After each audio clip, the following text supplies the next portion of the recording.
When you're watching any animated piece of media, I think it's easy to forget that you're watching drawings move. Excuse me? What kind of Harry Potter dark magic is this? Since when did drawings move? I drew a picture of a dog once, but it hasn't moved at all, not even to play fetch. Well, what you're really watching isn't actually moving. What you're really watching is a series of individual frames played at a rapid speed on a liquid crystal display screen that emit photons into your eyeball receptors that get processed by your brain into what it perceives as movement. It was all a trickery, you see, a ruse that you fell for hook, line, and sinker.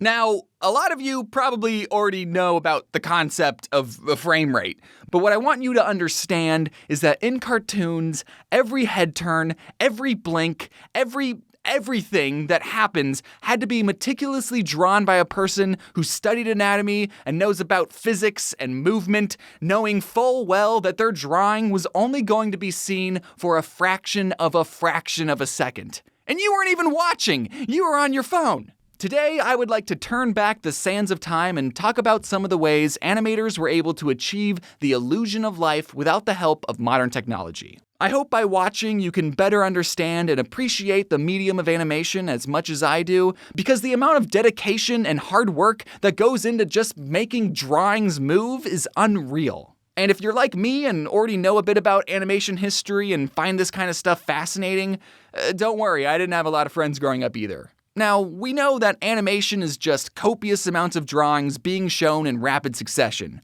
But how the f*** are we going to get people to look at copious amounts of drawings in rapid succession without a computer? Well, believe it or not, there's actually quite a few things we can do without even having to use a camera. One method we can try is by drawing out all of our frames on a stack of paper. I know that's the time-consuming part, but after we're done doing that, we'll hang up all our drawings side by side on a very long wall. Then we'll ride a bike next to the wall and continuously have our head turned facing the wall, and if we pedal fast enough, we'll zip by the drawings so fast that it'll look like they're moving. Hey look! It's a horse! Okay, you're probably thinking, that's not how animation is made. And you're right. This method of animation is totally impractical, but not impossible. This type of human transportational animation has been done before in subway tunnels, with the results looking pretty legit. I mean, this minion looks like he's totally moving. I might as well be in the cinema. And for those of the gamer variety, YouTuber Pale of Pears was able to achieve this method of animation flawlessly in Minecraft. But if you wanted to do something more practical, you could instead take your drawings off the really long wall and then stack them up like a book and then just flip through the paper quickly, making a flip book. If you have some sticky notes lying around that you forgot about in a junk drawer somewhere, you could make a pretty simple ball bouncing animation really quickly, with the results being, kind of cool. A fun fact, this type of animation was featured in every single copy of the Animorphs books, which I never read. I would just flip through the pages and watch the children in the corner transform into elephants and starfish and this weird blue alien centaur thing. And what the heck was going on in these books, man? Okay, this next method of showing people drawings in rapid succession is going to be a little bit crazy. I don't want to freak you out, but it's basically on the same level as rocket science, okay? We're going to have to jump up a whole dimension for this one. What you're going to do is sculpt out a three-dimensional figure of whatever you want to animate. Let's animate, this guy jumping. So first, I'm going to sculpt my guy just standing there, just being a dude. This will be frame 1. Now, okay, I know some of you are probably thinking, oh, I see where this is going. You're going to take a picture of the sculpture, then change its pose slightly, take a picture of that, and then slightly change the pose over and over while continuously starting and stopping the camera, making it seem like our subject has some sort of motion. No, actually, we're not going to be doing any of that. Cameras haven't been invented yet in this hypothetical. What we're doing instead is making a whole new sculpture that will be the next frame of our animation. So it'll be our guy again, bending his legs a little bit, getting ready for the jump. All right, neat, that's frame 2. Now let's do this a total of, 16 times? That sounds good. Let's also make the 16th sculpture look like it came before the first sculpture. So you understand it's going to go from the 16th sculpture back to the first one. It's a loop, like a tick-tock. We're doing a tick-tock loop. Now we're going to take all 16 of our sculptures and space them out evenly on a round table. Sorry, Arthur, I'm going to need this. Now, make the table spin. That's on you to figure out how to do. I don't know. Maybe get the bike guy from the first example to pedal or something. I doubt any of you are actually following along, but if you are, put all your sculptures on a spinning table right now. And make it quick, all right? I'm not going to wait for you. And now, for the final step, turn your lights on and off really quickly. And if we did everything right, the effect we get is mesmerizing.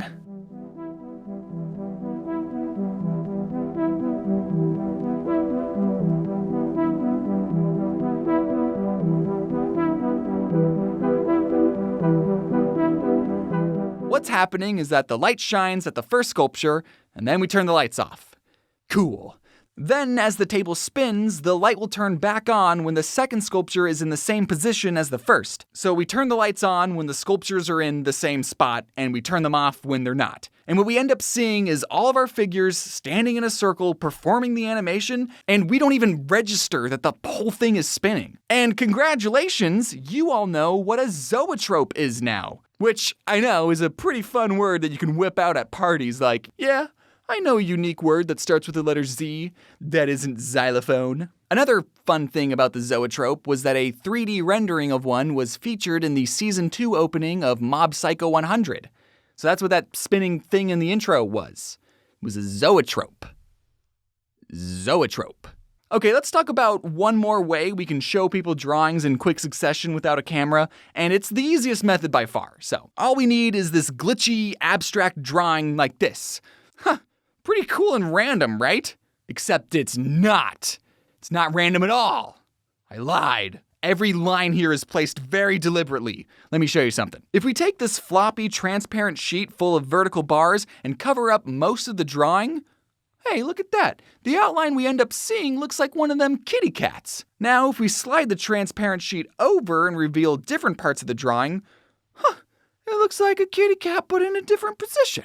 And if we keep sliding the sheet over, revealing different parts of the drawing, look at him go! This is called a barrier grid animation, and with the right base drawing, you can make all sorts of animations that don't hurt to look at all. And also, I just want to point out that a barrier grid animation was also featured in the Season 2 opening of Mob Psycho 100.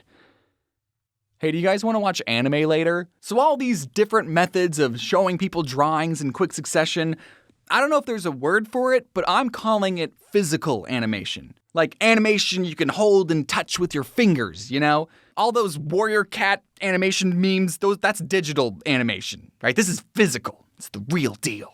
But there's one form of physical animation that we haven't talked about yet that's unarguably the most popular and the most important form of physical animation to have ever existed on Earth. Excuse me. Okay, now we're gonna use cameras. Okay, they finally figured it out. With the invention of film, showing people multiple images in quick succession had never been easier. Now we can take something from real life, burn an image of that into a film strip, process it, and then shine a light through it again to get a recreation of the image. And if we roll this whole strip of film over this strobe light, we get moving pictures. That's why they're called movies, 'cause they move. What the fuck? A lot of times, film was used to capture the movements of real people, but it was also used in the same way to capture the movements of people of the animated variety. Let's take a look at an old cartoon. The 1968 animated Batman series. The first time Batman has ever appeared in the animation form. You know, the really old Batman cartoon that had onomatopoeias appear on the screen during fight scenes? Boom! Pow! Ka-chow! Except they didn't. They didn't do that in the cartoon. Visually showing the verbiage of impacts was exclusively an Adam West thing. In the cartoon, you gotta see those impacts. Hey, can I ask you a thought-provoking question? What the f*** am I looking at? I know it's Batman high-kicking a goon, but how is it moving? This frame was captured on film, so there had to be a physical camera to capture it, right? So where is this drawing? It's not on a computer. Computers in the 60s looked like this. So where is this? So every animated movie and animated TV show and animated anime before the year 2000-ish used what's called cell animation. This frame of Batman was hand-painted, that's right, painted with special paint onto a transparent celluloid sheet, or cell. And then this transparent sheet was laid on top of a hand-painted background, and then this goon that got kicked, well, he had to be painted on his own cell sheet too, and then this image of sandwiched art was captured onto a film thing, a strip. Then the Batman cell would come off and be replaced by a whole new hand-painted cell of Batman, and then that frame would be captured, and then the whole process would repeat again and again until the shot was done. This one shot that lasted a little over a second used 14 different hand-painted drawings of Batman, and the goon had 6, just for a second.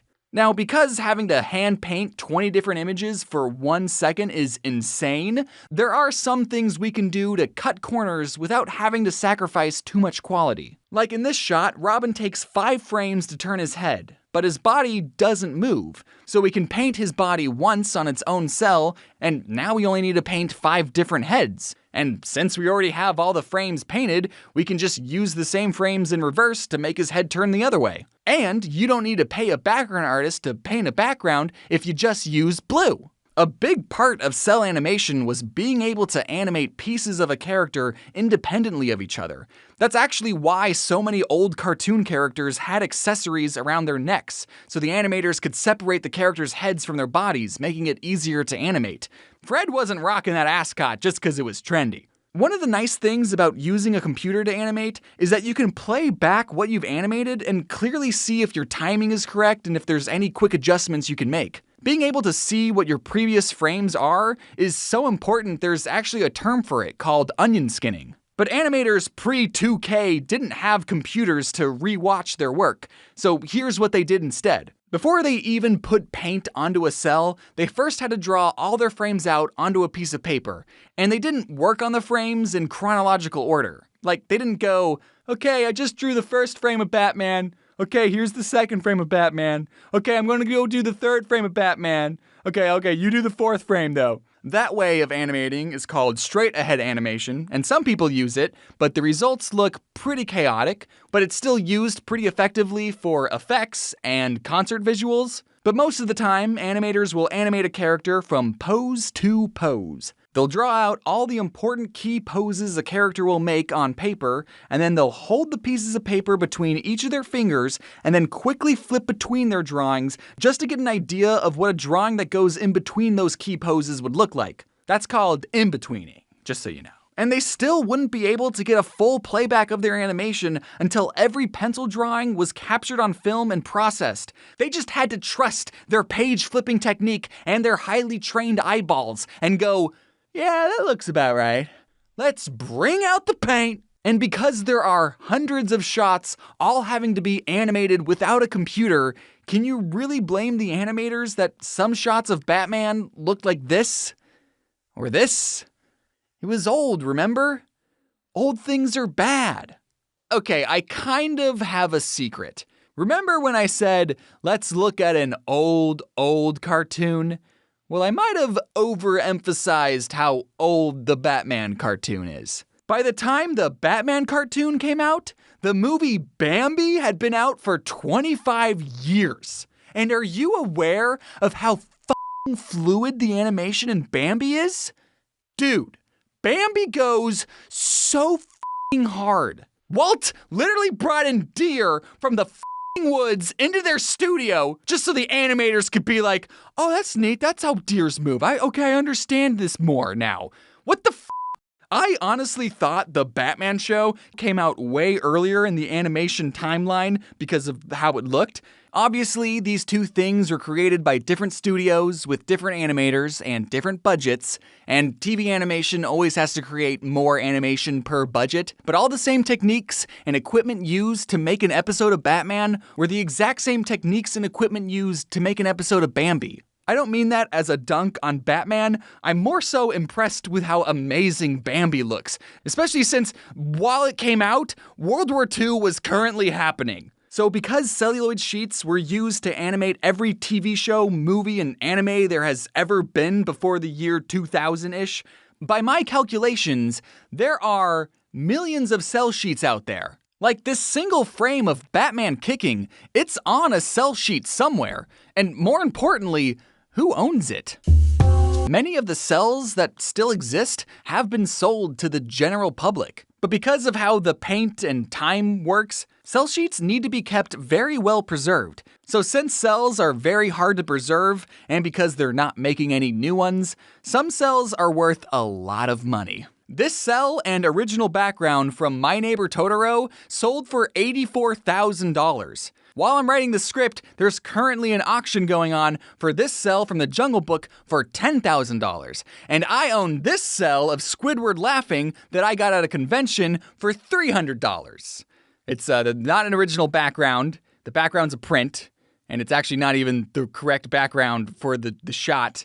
But I'm just pointing out that not all cells are thousands of dollars. You know, they made millions of these, so you can get a cell from a TV show for a couple hundred, and then you get to own a frame of animation that belongs to you now, which I think is super cool. This moment of Squidward laughing belongs to me, and you can't have it. So if you ever visit some friends who really like cartoons, there's a good chance that they have an animation cell somewhere on display. And those are just a handful of ways that animators were able to achieve the illusion of life without a computer.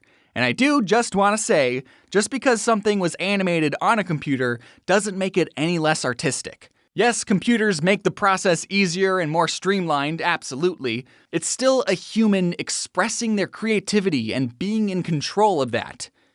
Did you hear me? It's a human expressing themselves and being in control creatively. I hope you enjoyed learning a bit about animation history. There's still quite a few things that I didn't get to cover, like how did Walt animate this panning, parallaxing shot of Bambi where the trees move on separate layers?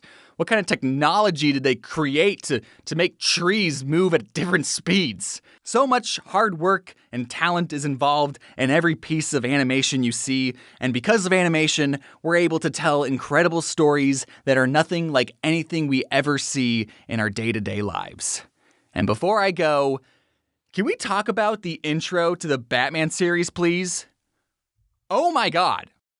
I just want to go over some quick announcements. I'll be quick, don't worry. The Scribble Showdown Tour is coming back in January to a city near you, but this time the kiddies aren't invited. That's right, only the adults this time. Leave the children at home with the babysitter. If you're like me and are behind on your Christmas shopping, there's some new holiday merch in the merch store, so check it out. But if the shipping won't get there in time, then there's also the Oddballs graphic novel available in retail stores like Target and Barnes & Noble and Walmart. I'll probably see you all in the new year, so Happy New Year.